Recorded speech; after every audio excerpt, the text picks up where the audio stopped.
हाथ कएले लहु ब्राह्मण सीखी के चांगेरियायो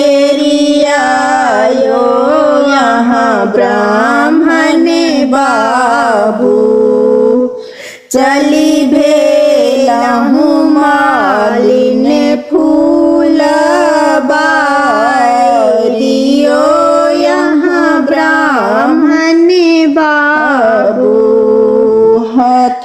कएले लहु ब्राह्मण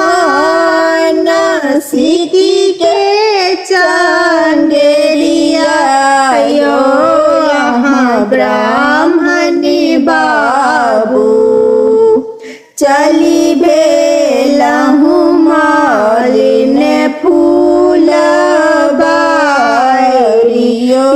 यहाँ ब्राह्मण बाबू कथी बोले आयो ब्राह्मण पैसिलहु फूल बारियो यहाँ ब्राह्मण बाबू कथी बोले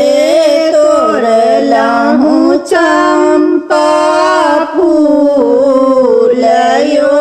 यहाँ ब्राह्मण बाबू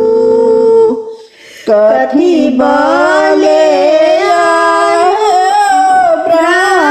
ब्राह्मण पैसिलहु फूल बारियो यहाँ ब्राह्मण बाबू कथी बोले तोड़लहु चंपा फूल यो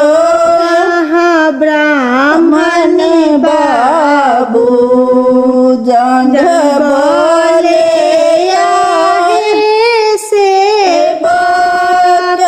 पैसिलहु फूल बारियो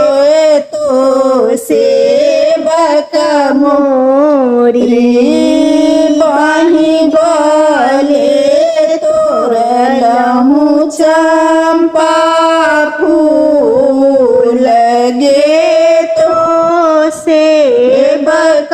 मोरी जंग बोले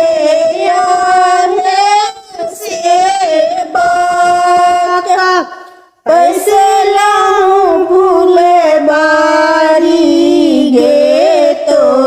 सेवक मोरी बाही बोले